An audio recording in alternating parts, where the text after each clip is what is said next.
Okay, hello, welcome everyone, welcome students, welcome candidates. We're here tonight for the second round of AS debates. We're going to be hearing from candidates for VP of University Affairs for this hour from 5 to 6. And they're going to be for VP of University Affairs for the next academic school year. Tonight we have three candidates. We have Julia, Jennifer, and Robson, and they're each going to be allotted a minute for their intro, each response to the questions, as well as their closing statements, and they'll be given 30 seconds for each rebuttal. In terms of the chat question, we've had, we don't want to distract from any of the candidates and the debates, and we want to ensure there's enough time for everyone, especially considering there's three candidates versus just two in the last couple debates. So right now, all participants can only message me and Caitlin Robinson, the other host. And then at the end, we have allotted time for a Q&A. So if you guys have any direct questions to the candidates, go ahead and put them in the chat, and we'll be sure to ask them at the end with what time we have allotted. Yeah, before we get started, let's see, do any of the candidates have any last questions before we go into opening statements? Good. Okay, go ahead, Julia. You're going to kick us off.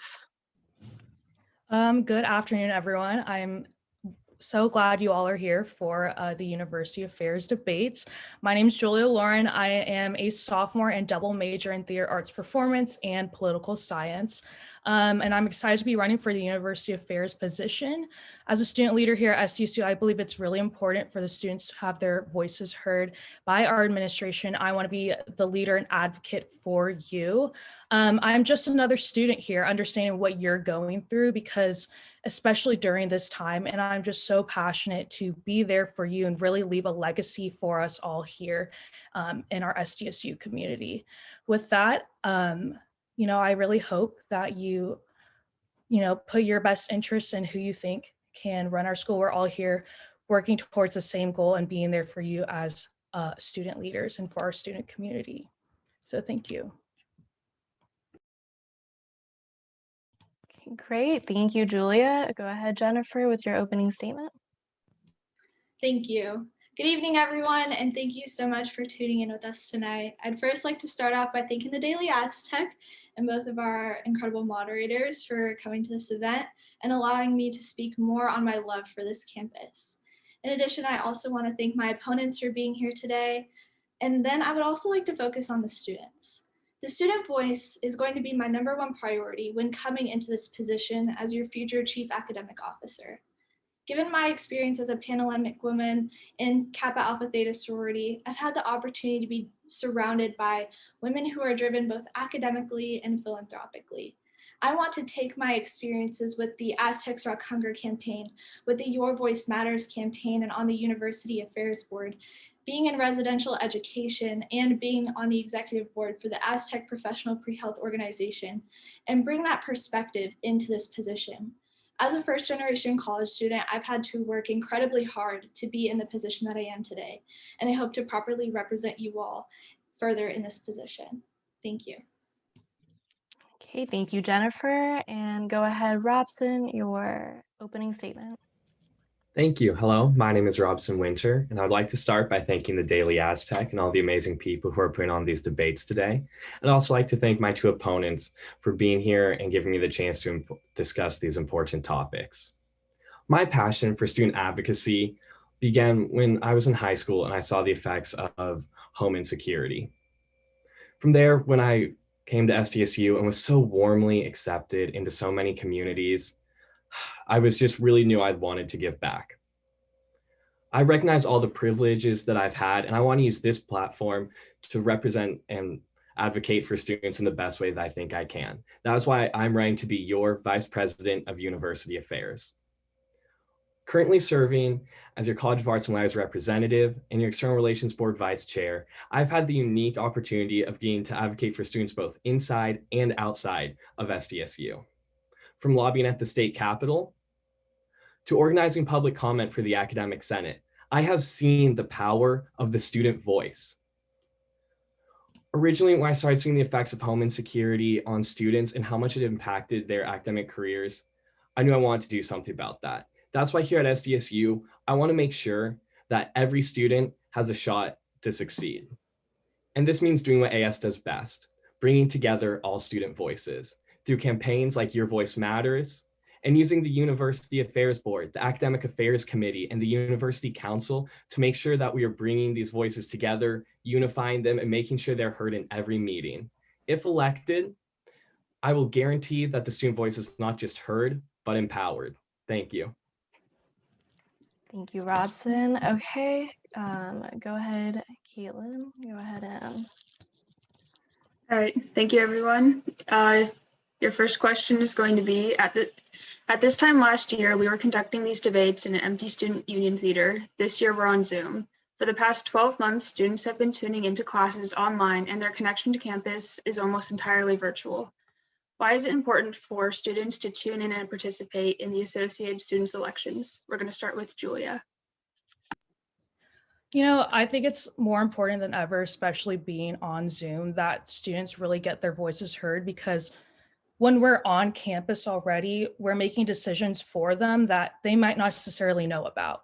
And so for this next school year, when we're doing debates online and picking our new student leaders, I think it's more important than ever now that students really get their voices heard, especially with topics and concepts such as spring break, when the students didn't know they got to voice their opinions and voice their matters and topics that we got to ultimately speak on about. So right now over Zoom and like how we're going to transition back onto campus and everything like that, it's really important that students, you know, pick who they think can represent them and really advocate for them and use their voice.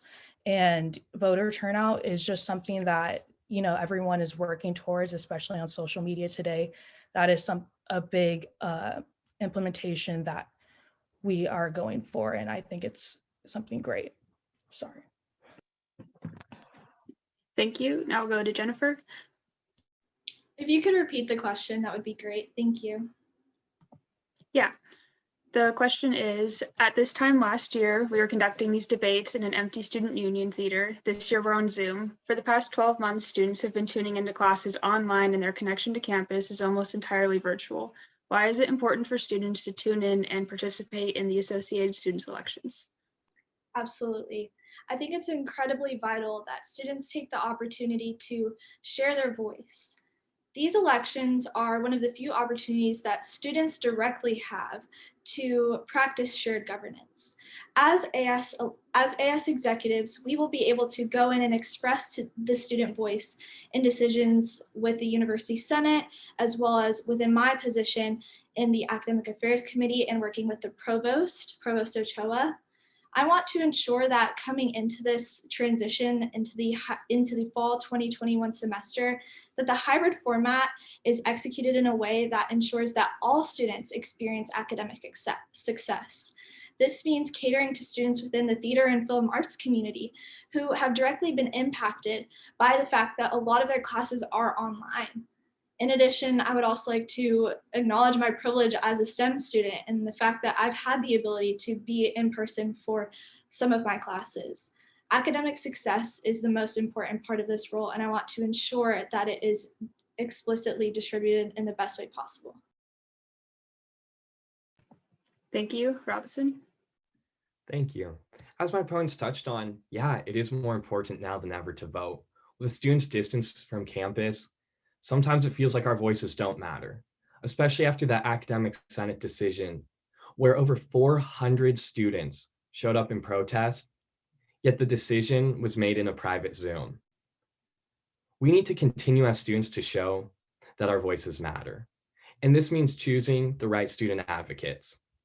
Things that I will do to continue advocating for students. I got to give public comment to the Academic Senate on behalf of extending credit, no credit. I plan to make sure this continues to be extended back this fall and next spring, because COVID will still be around and will still be impacting our students. So making sure not just that, but things like the WPA remain optional, so all of our students are supported. Ultimately, it's important that we vote. It's important that we tune into these debates so we know what our elected student leaders will do for us. Students voting this year is just one more way to continue to show their voice matters. Thank you. Okay, thank you, Robson. Moving forward, our next question for the candidates are, so one of the largest issues that students at SDSU deal with is housing affordability.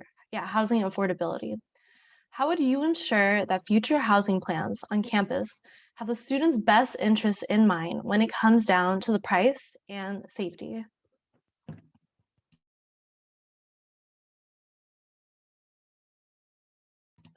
Julia, sorry. I mean, regarding housing affordability, taking my own personal take on it, it really just from the beginning, it's a big thing when deciding a school in general in the first place. Coming out of high school, a lot of things that come into factor is, will I be able to afford to go to this school? Being an in-state student already in California, it was even a tough decision for me as well. And that's just going to a CSU. Imagine how out-of-state students feel about our funding and how much things cost. Me personally, I don't really qualify for FAFSA. I don't really get grants like that. You would have to apply for scholarships, but even scholarships itself is a 50-50 chance of whether or not you can get that financial aid to help support yourself. So I think it's really important to focus on, as a university, how we're going to be able to help benefit these students who can't really afford it and can't really get that extra financial aid for housing and for room and board costs and things like that. Everyone's going through a tough situation even now during COVID. So I think it's something that we really just have to discuss and focus on, advocate for on behalf of the students. Thank you, Julia. Jennifer, the same question. How are you going to address the question of housing affordability? Yeah, thank you. As an out-of-state student myself who is a Pell Grant recipient, I understand how difficult it can be to afford housing in the San Diego area. In my role as a community assistant in the residence halls, I also work firsthand with these students. Residential education oftentimes is the very first interaction that our students have when coming to this university. In terms of advocating for affordability, I plan on working with my future VP of Finance, Austin Barber, to ensure that there is proper advocacy within Associated Students and within the University Senate to ensure that there is a move toward housing affordability on our campus. In addition, I would also like to direct students toward resources provided by the Associated Students Food Pantry. Serving on the Aztecs Rock Hunger Executive Board as the Competition Outreach Coordinator, I was able to directly impact our communities and educate them on the impact that food insecurity has on our students. And I want to ensure that all students feel that they are able to academically succeed, and that means taking care of basic needs first. Thank you. Thank you, Jennifer. And Robson, what about you? How are you going to tackle the hot topic of housing affordability for students? Yeah, thank you for bringing up this topic. As I touched on in my opening statement, housing insecurity is something that means a lot to me. That's why here at SDSU, I've gone involved in organizations like Do Want a Home Build, where we help fight this. More specifically on the SDSU campus, I have advocated to try and make students to be able to afford housing. What happens for a lot of our students is they see the cost of tuition and they think that's what they're gonna have to pay. But then housing and food and everything else just ends up being so much more money. I've advocated personally for bills like Assembly Bill 288, which will in turn make it so that students can use their scholarships in order to be able to cover things like housing, like food insecurity, to make sure that all of their needs are being met. And yeah, looking at the future of housing plans on this campus is really important.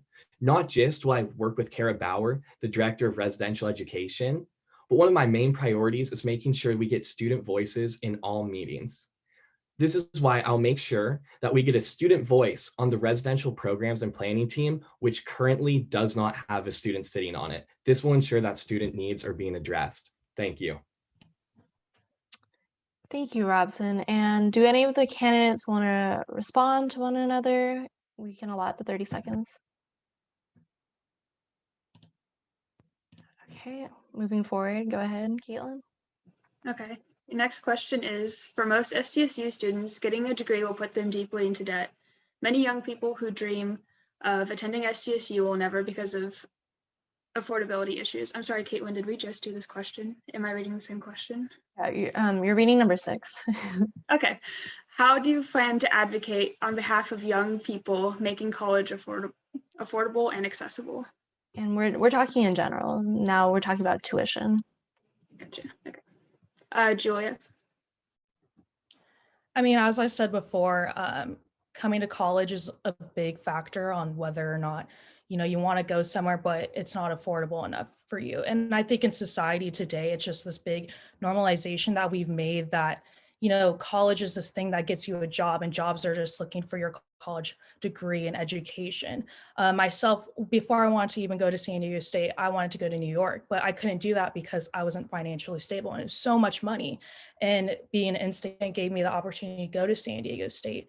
But at the same time, it's just so much money that, either your parents or yourself are putting forward for you to get this higher education. And that shouldn't be this normality that we're having. And, it's a big issue we have to change in society and in our entire nation in general.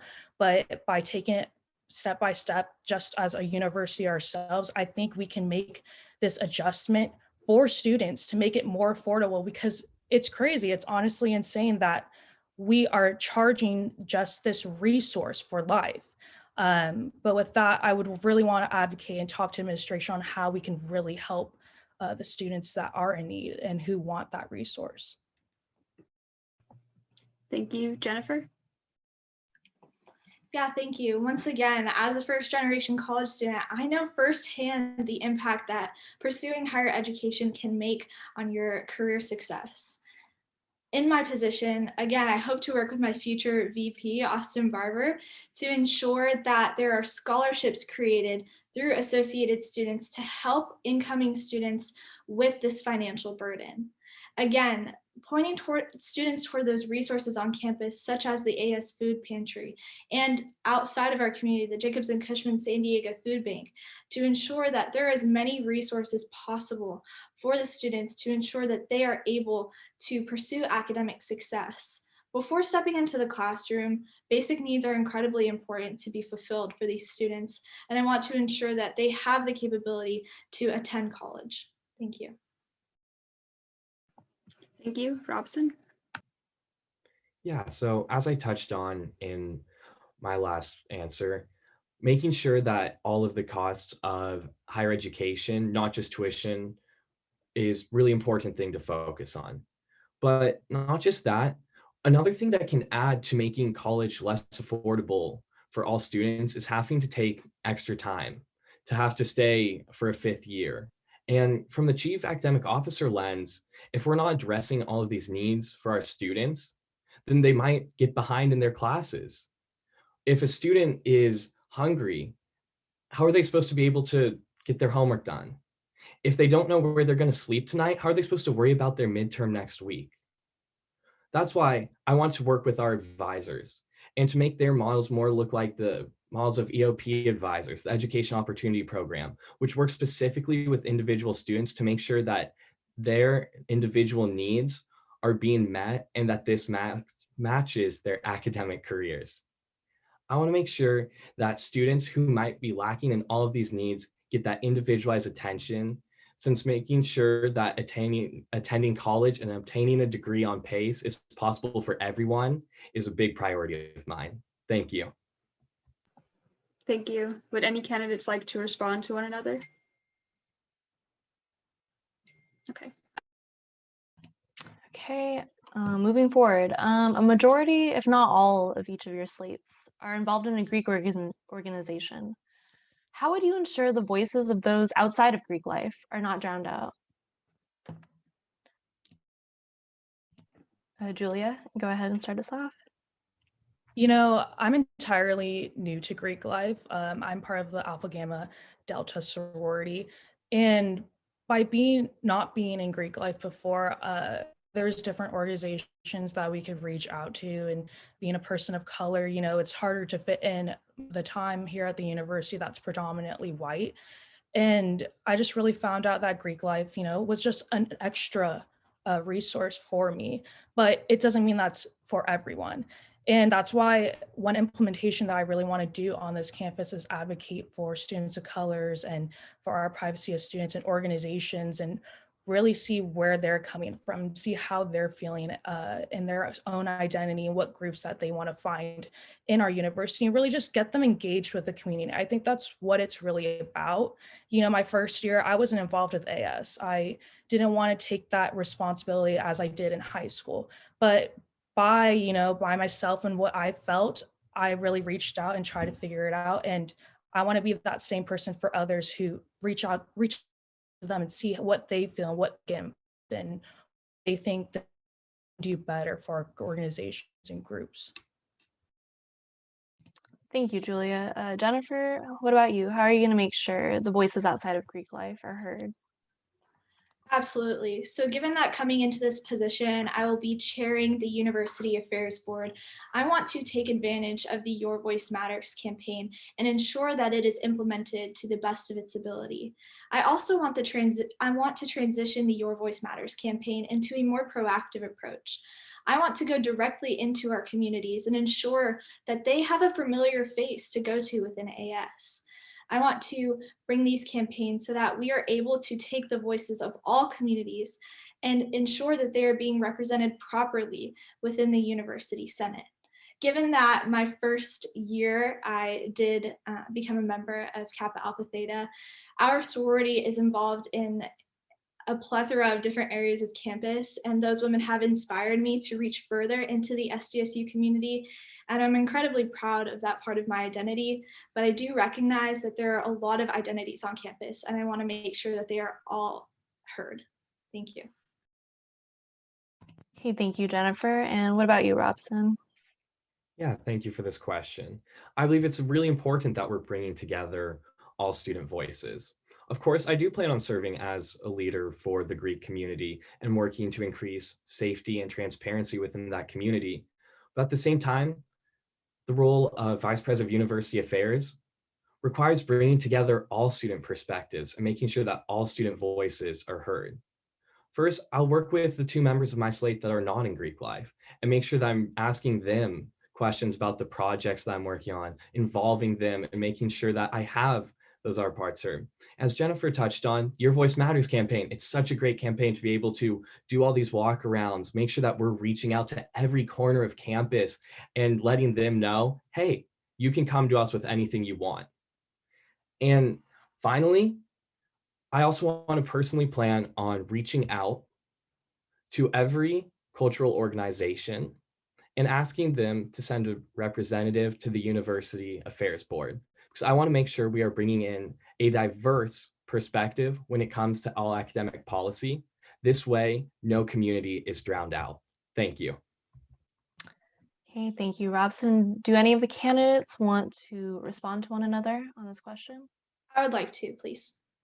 Okay, go ahead. You have 30 seconds. Thank you. I want to ensure that our cultural communities don't feel the need to come to us. I want to make sure that we go to them. Like I had said in my response, I want to make a proactive approach and go directly into these communities. I want to ensure that they know that after all of the adversities that they have faced within our communities, it's not their responsibility to educate our community on the plights that they may be facing. I want to go directly to them to ensure that their voices are brought to the University Senate so that they feel that their cultures are being accurately represented within the university and within associated students. Thank you. May I respond as well, please? Yeah, you may. You have 30 seconds. Thank you. I completely agree with my opponent. That's really important to make sure we're reaching out.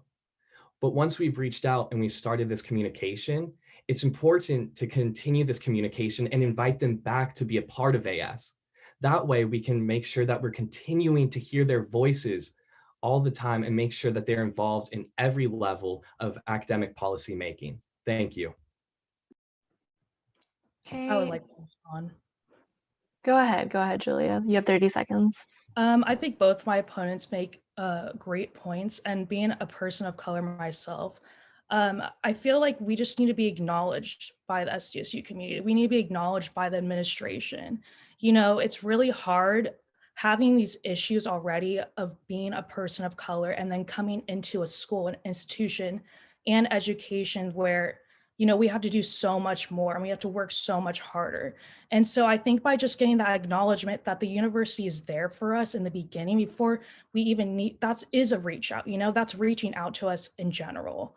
And that makes us feel safe and more welcome. And we can do the same in turn. Okay, thank you, Julia. And also as a quick reminder to all of the students viewing, at the end, we're gonna have a Q&A section. So all the questions in the chat, we will ask to all the candidates, just as a reminder. All right. Your next question is going to be, mental health initiatives have become a staple in associated students as campus communities navigate new learning environments, live through historical events like the Black Lives Matter movement and the Capitol insurrection. How would you work to continue these initiatives as students return to campus in the fall? Julia, you can start. Could you repeat the first part of the question again? Yes. Yeah, mental health initiatives have become a staple in associated students as campus communities navigate new learning environments and live through historical events like the Black Lives Matter movement and the Capitol insurrection. How do you plan to continue these initiatives when students return to campus in the fall? Yeah, one of the main implementations that I want to do is new programs that advocate for our students and especially our students of color around this time of the Black Lives Matter movement, all people of color. That's something that's super important to me growing up as a Mexican, American. You know, you don't necessarily always fit in. And I think that's something that's a very sensitive topic right now that should just be normalized. You know, how are we as student leaders going to make everyone feel accepted and make everyone feel as they're a part of this community? Not only that, we touched on mental health awareness. I want to make more resources for that. I think coming in, you know, not everyone has that financial ability to go to a therapist, go to a doctor, get the seek the resources that they need because, you know, of America and how we work with financial aid and everything like that with our health care. But, you know, as a student myself, there's these resources that are available, but they're not as easy to get a hold of. And that's something that I just really wanted to make it easier for students to be able to reach out and not have limited resources around it. But yeah. Thank you. Jennifer? Yeah, thank you. I just want to first acknowledge my opponent for opening up about her own experiences. I know we all appreciate that perspective. Given that the online hybrid that we're in, online environment that we're in, mental health is at an all-time low within our student body. I want to ensure that students feel heard and that they have the capability to fully focus on their academic success. In order to implement this, I want to work with the Director of Psychological Services to ensure that the new student fees that were put in place are being used appropriately to ensure that students have access to psychological services. Mental health resources are incredibly important. Students are going through so much Zoom fatigue and mental exhaustion, considering, again, all of the events that have happened over the past year, most recently the anti-Semitic attacks that happened on our campus. Given that I, on my slate, work with our VP of External Relations candidate, Shaki Moore, the demands that were put out by the African Student Union, I want to ensure that those are seen through and that we are able to fully advocate for the student voice within the University Senate and within the San Diego community. Thank you. Thank you. Robson? Yeah, thank you both my opponents for their great answers. Also important to touch on in looking to our students and finding out what they're going through is really utilizing the Your Voice Matters campaign. Making sure that our students feel like they can come to us with any questions, concerns, comments. It's a big deal. And that's why I really want to push this campaign, make sure we're reaching it out to all students. And I also want to touch on the fact that, yeah, there will be a return partially to campus in the fall, but it's going to be difficult. Making sure that all students are supported during this time is going to be really important. Some students aren't going to be able to come back on campus come fall, and making sure that these students are still supported by both making sure they have classes open to them, as well as programming as well to make sure that they still feel involved and part of the SDSU community. And I also have had conversations in the Senate, the Academic Senate Subcommittee, the Undergraduate Council, with both faculty, staff, and administration about making sure that to acknowledge everything our students have been through, that members are, or people that work with students are going to be able to use trauma-informed care to really make sure that we're supporting all of our students, doing things like extending credit, no credit, to make sure that all of our students are really supported, no matter what environment they are in come fall. Thank you. Thank you. Would any of the candidates like to respond? Okay. Okay, so the decision by the University Senate to replace the traditional spring break with separate rest and recovery days was obviously controversial, to say the least. How will you use your position to strongly advocate on behalf of students so that their voices are heard? Julia, go ahead. This is actually one of the main topics that I'm really advocating for to be your new VPUA. I think it's really important that we use the students' voices when approaching things and concepts such as spring break. And like Robson said, we're using the Your Voice Matters initiative that I got to actually be a part of and start with to really understand what students are going through. And I think with this and even more, we need to really listen to how they feel and what they say. And as leaders, take what they say and use that against or towards our administration. Being a student not in leadership my first year, I really understood with my past student leader experience that, we're not really learning things as students. Like we didn't know a lot of information and what is happening really in our university, like what is going on. And that's when I really understood that I needed to take a responsible role as a student leader to really help others. I come home, I live with 10 other girls in my house, and I tell them about things like, wow, I didn't know about that. And I'm like, how are they not getting this information? Like, how can we do better for them? And, just using their voices around these opinions, even getting to make decisions in the College of PSFA where I'm a rep, using my fellow hospitality friends and theater arts friends, to get their opinion on things that are happening. It's just really important and something that we really need to recognize more. Great, thank you, Julia. Jennifer, how would you make sure voices are still heard and we don't have a repeat of the controversial spring break decision? Yeah, absolutely. I think the main issue going into that was that students weren't made aware that this decision was even happening until the day before. That's absolutely unacceptable, and our university should make it a priority to communicate with our students. As a community assistant in the residence halls, I've been able to interact with our students and understand firsthand how difficult it's been for them to use these rest and recovery days. In the beginning of the semester, there were professors who were still scheduling assignments and exams on those days. That's unacceptable. That mandatory rest and recovery day is there to help supplement. Although it is not a good alternative and I don't agree with the decision, I think that moving forward, we need to ensure that the Your Voice Matters campaign is a proactive approach. We need to ensure that by working with our VP of External Relations, that this communication is going out to the students and it's doing so in an effective and efficient manner. And I know that as Chief Academic Officer, I will be able to execute that. Thank you. Thank you, Jennifer. And Robson, your response? Yeah, thank you. I think, like many other students, I was really disappointed by that decision. After 400 students showed up, it felt like they were completely disregarding students' mental health concerns. I remember the November Academic Senate meeting when it originally came up and was shut down because many students were able to voice their concerns. But the problem was the administration came back with the rest and recovery days that completely failed to address this concern, but didn't take those students' concerns or ask for their opinion. Making sure that the student voice is giving advice on all of those matters, and making sure that the student voice is heard in all of the subcommittees, all of the levels of the academic senate on making these plans is absolutely crucial to making sure things like that don't happen again. In the end, what happened, happened, and we have to make sure that it doesn't again. Our students need to know about these things more ahead of time and be involved ahead of time.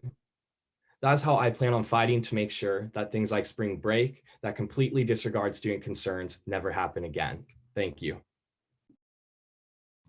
Thank you, Robson. Would any of the candidates want to respond to one another?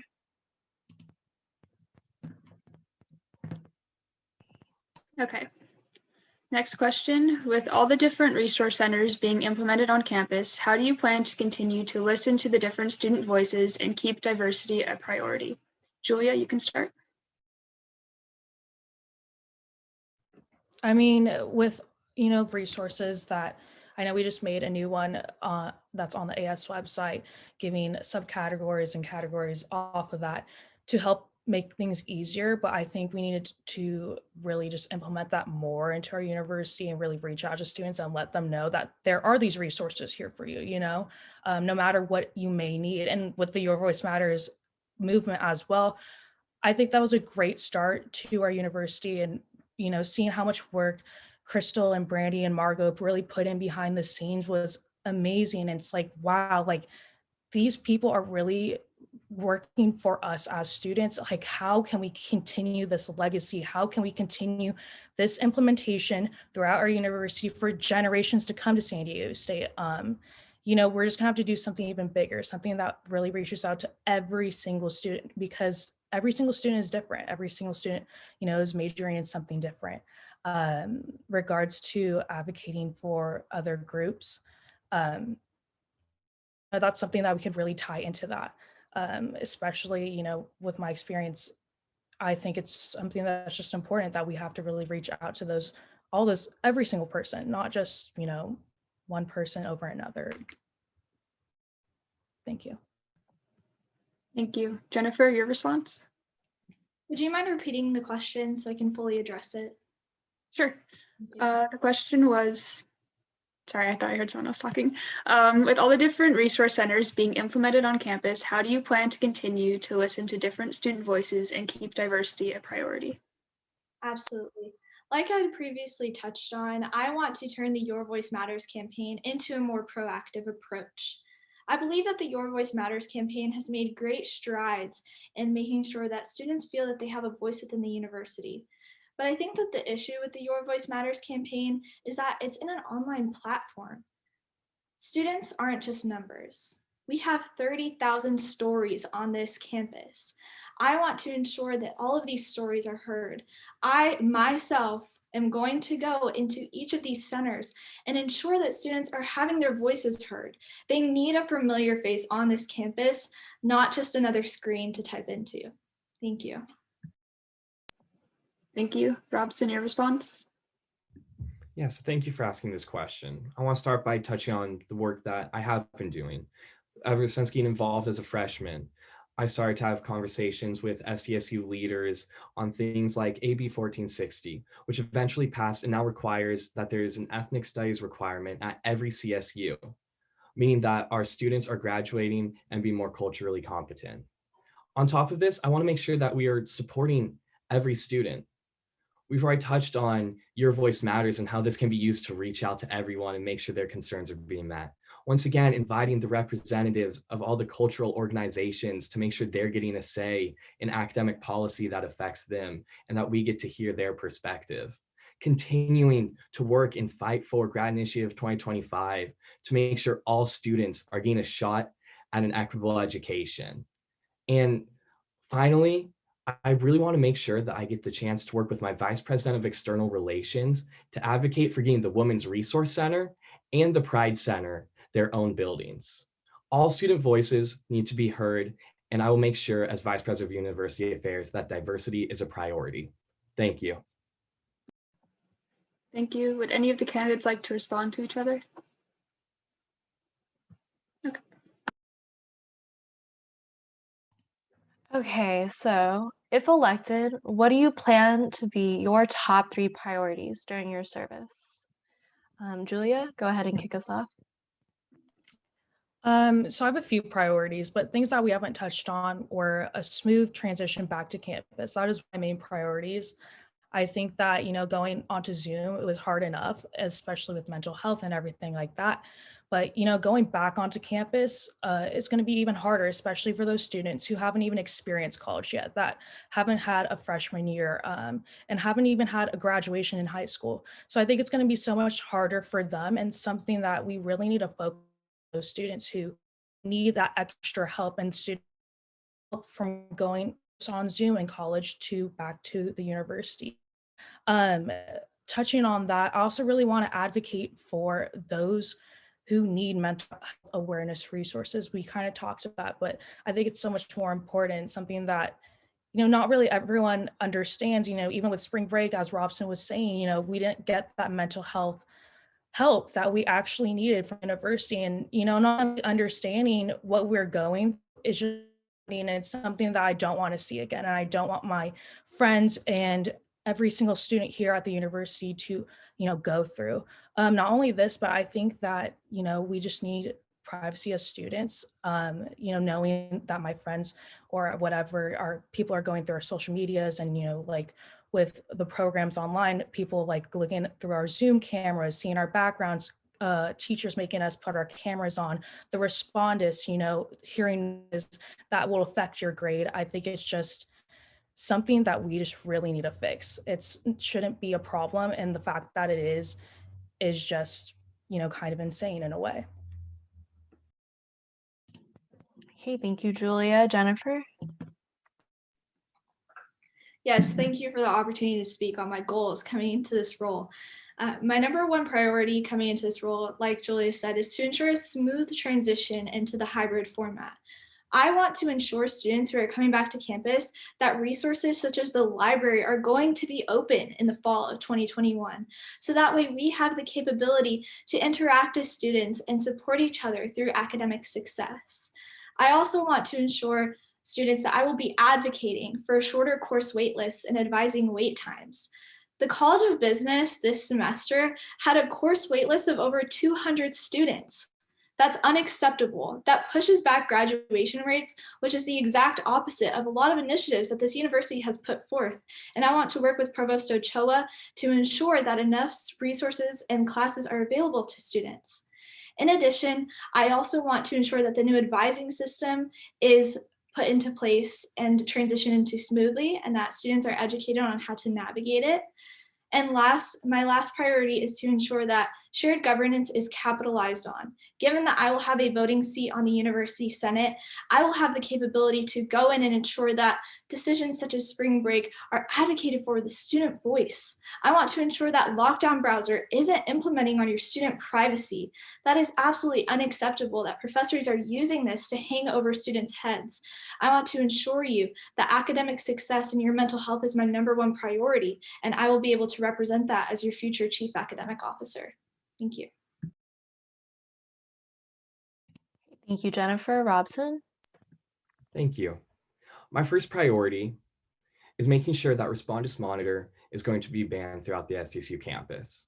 Not only is it an invasion of our students' privacy, but secondly, it disproportionately affects students based on their socioeconomic status. Students who are in more cramped living areas, who have multiple roommates and other people to live with, maybe they're even a student parent who has a kid running around, they can't just ignore what's going on in the room around them. This adds more stress to their testing environment if they feel like they can't look away from their screen. Supporting all of our students is absolutely essential, and things like Respondus Monitor magnify these disparities. Second, I want to make sure that we have a transition back to classes in the fall that is safe, seamless, and equitable, because not every student is going to be able to come back. We need to make sure that there's still classes and opportunities for them to continue their graduation. One of the ways I'll make sure that this happens is by taking advantage of the newly instituted ability for students to take Imperial Valley classes, as well as making sure that our students, when they go to register, know when and where they're going to have to be on campus, because this is essential to planning out their future and what they have going on for the next year and what jobs they're going to get. And finally, shared governance. We will have a seat, whoever wins this the University Affairs position on the Academic Senate. However, that one seat can't always make a difference. When it came to spring break, all 5 students voted to keep spring break, but it still didn't happen. Making sure we are reimagining how shared governance will work, making sure that student voices are in every level of academic policy making is how we'll truly ensure that things like spring break do not happen again. Thank you. Thank you, Robson. Do any of the candidates want to respond? I would like to use a response to further elaborate. Yeah, go ahead. You have 30 seconds. Thank you so much. I think one thing to acknowledge coming into this is that a lot of students don't have the opportunity to access things such as Wi-Fi or a working laptop. A lot of the times, students have to share laptops at home with their parents or other siblings that they may have. I want to ensure that students are aware of the resources, such as the ECRT, where they are able to access technology help. In addition, the library also gives out resources for students who are on campus. I also want to ensure that students away from campus are feeling taken care of because that also is incredibly important. Thank you. Thank you, Jennifer. Do any of the other candidates want to respond to one another or add anything else? Okay. Next question. Do you agree with how the university handled the coronavirus pandemic? Would you have had a different approach? Julia, you can start. I mean, I think from the beginning, I don't think we approached the situation as we should have by letting students come back onto campus to live on campus.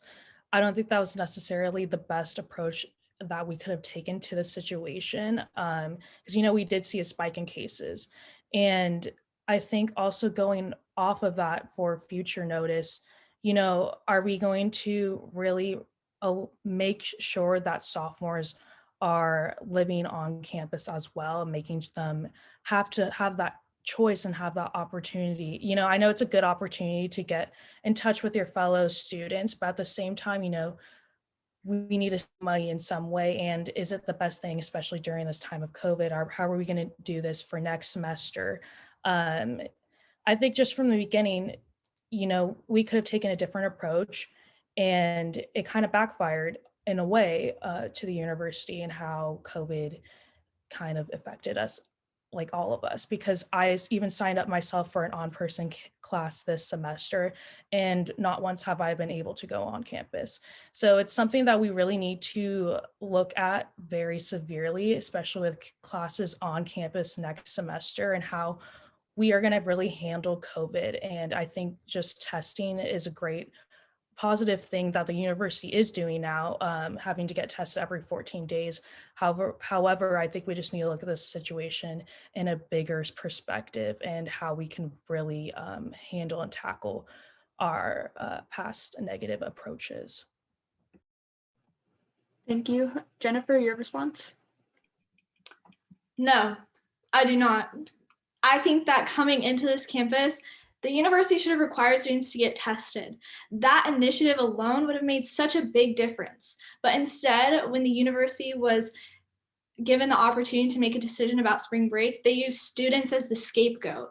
The issue is not the students here. The issue is the university implementing correct policies to ensure that the safety of students is made the top priority. And students are often put in blame. We're college students.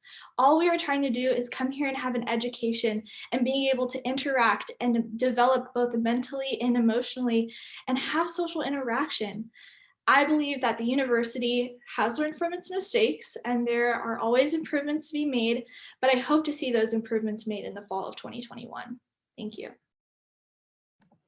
Thank you. Robson, your response? Yeah, thank you.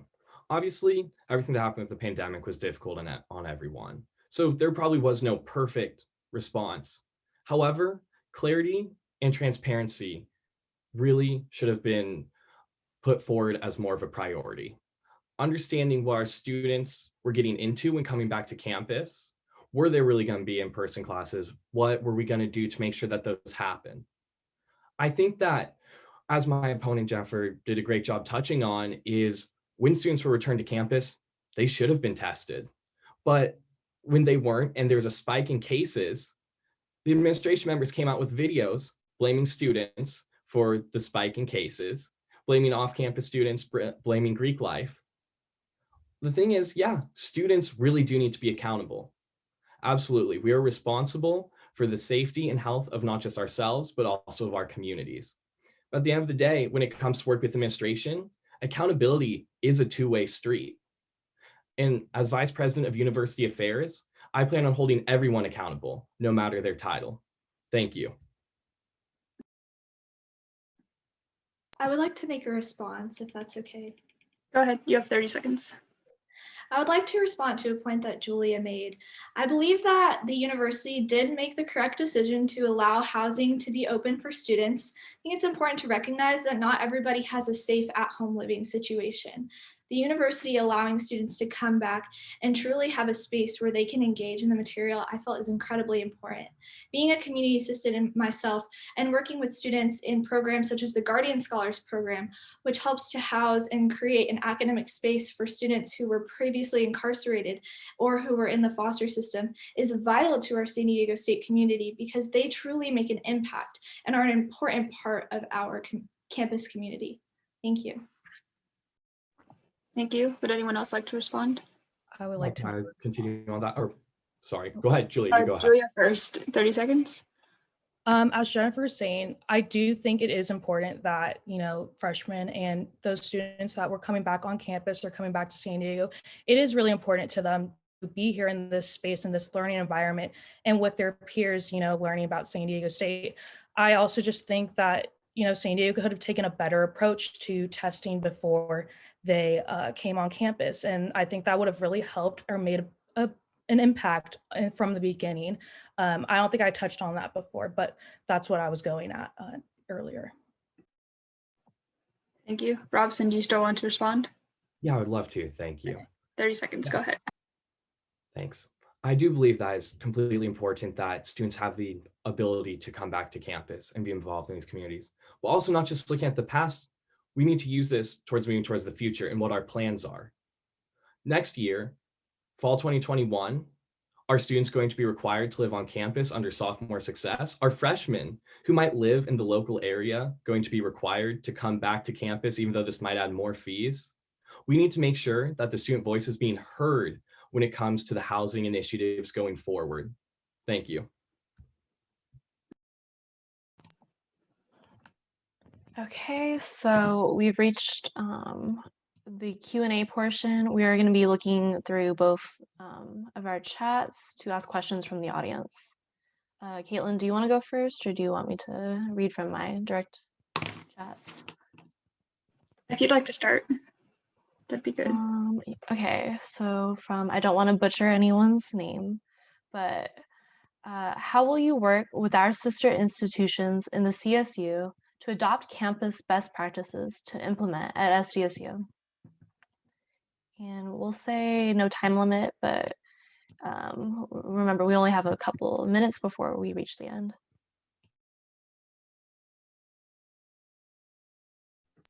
Can you repeat the question? And by sister institutions, do you mean what type of sister institution? Sorry. Yeah, this is from the audience, so I'm not sure. I'm thinking they're saying like other CSUs.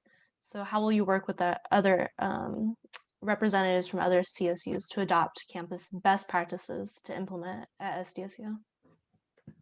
I mean, like going off, we're all CSU campuses. We all have our own individuality. We're all different. However, we're all together in a similar way. We all have shared concepts and, type of structure. How can we share and advocate together? I think that's something that's really important, learning from each other, what things work and what things don't work out.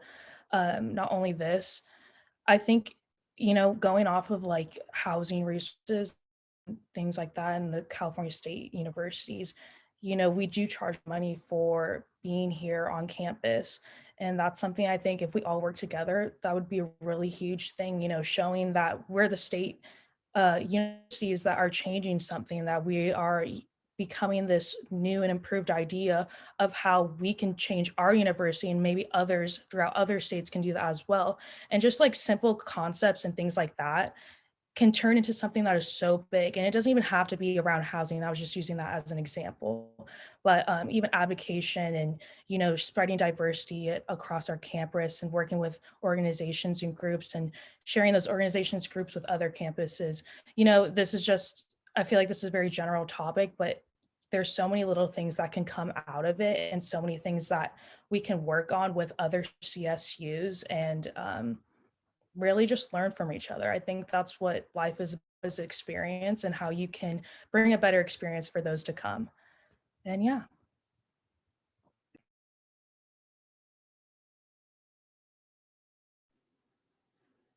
Am I able to go next? Yes, go ahead. Perfect. Although Julia did make some good points, I believe that the audience was referring to our sister campuses such as Mission Valley Campus, Imperial Valley Campus, and Global Campus. So I will go ahead and touch on those. The Mission Valley campus that is being built currently, as well as the Imperial Valley campus and Global campus, are all students that represent the student voice. I want to ensure that those students have the capability to participate in associated students.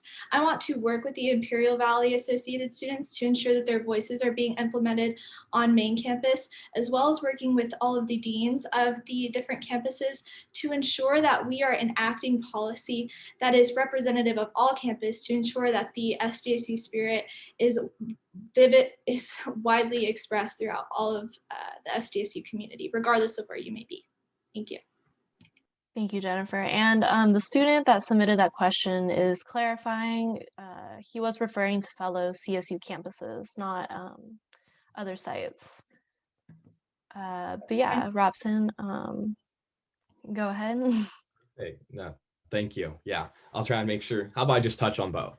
So for when it comes down to the CSUs, I already have experience working with the Cal State Student Association.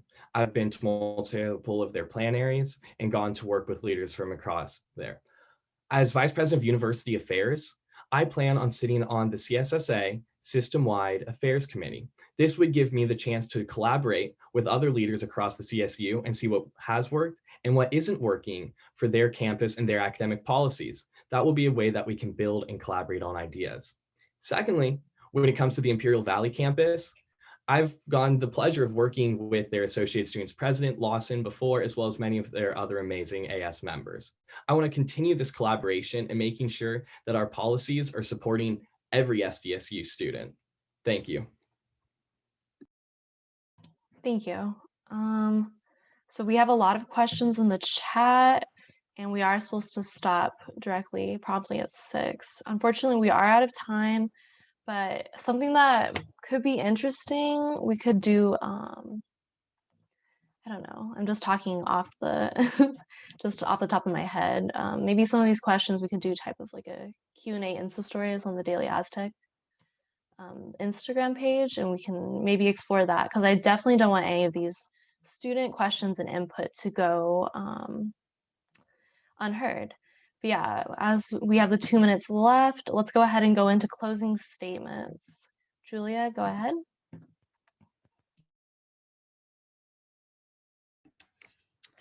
Well, thank you all for coming today, and thank you for the Daily Aztec and everyone who is doing these debates for us. I think it's really important that, students, they just pick who in their best interest would represent them. I'm just another student. I'm just like you. I had that normal experience as a student my freshman year, and now I'm in this leadership position on the University Affairs Board and being a college rep for the College of PSFA and being involved in theater groups and having that implementation of being in the College of Arts and Letters, and PSFA as well. But, I'm running independently, even though that's scary, that just shows how much passion I have for this position and learning from our current VPUA, Crystal, and seeing how much work and dedication goes into this position. I just know that I could take this responsibility upon myself and really just leave a legacy here for us all and really just create a community that's even better than it already is for the generations to come, the students to come, and just make this a place and a community and a campus that is just great for us all. And I'm just passionate to be there for you and advocate for you and really just have your voice heard. So thank you. Thank you, Julia. Jennifer, your closing statement. Yeah, thank you so much. Once again, I'd like to thank the audience for being here today and participating and giving us a good question to answer. I'd like to thank the Daily Aztec for putting this event on and being adaptive to all of the situations that we may be facing. And I would also like to thank the students once again for tuning in. In this role as your future Chief Academic Officer, I want to ensure you that the student voice is my #1 priority. I've been able to start advocating in my position on the College of Sciences Student Council as an AS representative, but I want to expand that to all colleges. I want to ensure you that your perspective and your voice is going to be distributed all throughout campus. I want to assure you that your voice is going to make such an impact that shared governance is never going to be an issue moving forward. I want to ensure you that I care about you as a student. And like Julia said, I'm one of you. I just want to ensure that you all are academically successful and that your mental health is taken care of. As we are in the midst of midterm season in our 3rd COVID semester, I hope you all are taking care of yourselves. And please be sure to stay tuned. Thank you. Thank you, Jennifer. Robson. Yeah, thank you. Before I get into my closing statement real quick, I just want to touch on, I love the idea of having Daily Aztec post those questions on their story, but I also like to encourage all of the students here to come to the candidate mixers, which I just noted down are on 5 p.m. on Thursday and 9:30 a.m. on Friday to ask us any questions. Thank you. Accordingly, when elected to be your Vice President of University Affairs, I plan on making sure that every student's academic experience is a better one. Higher education has never been easy. And now in the times of COVID, it's even more difficult. I want to work to make sure that every student has a chance to get that higher education and to graduate on time. But I can't do this alone because just my voice doesn't represent all students. That's why I need all of you. Because together, by reaching out to the student voice, by using campaigns like Your Voice Matters to make sure all student voices are heard, by personally inviting members of every cultural organization to come to University Affairs Board meetings and make sure that they have a say on all academic policy. I really do believe that we can make the student voice more powerful, including using University Council, the Academic Affairs Committee, University Affairs Board to empower the student voices. And I can say that if elected, I will make sure that in every meeting with faculty, staff, and administration, the student voice is going to be fought for. I'm Robson Winter, and I'm going to be your Vice President of University Affairs. Thank you. Okay, thank you to all the candidates and thank you to all the students who have attended tonight's debate. Voting opens March 22nd, I believe, and also stay tuned for tonight. We have 6:30 from 6:30 to 7:30 p.m. We have executive VP debates, and tomorrow we have the presidential debate. So definitely check Instagram, our Instagram's link in the bio for those Zoom links. And thank you again, everyone, for participating and being a part of the debates this year. Okay. I'm ending it. Thank you. Yeah, Much thank you, guys. appreciated, everyone. Thank you so much. Thank you. Have a great rest of your day. Bye.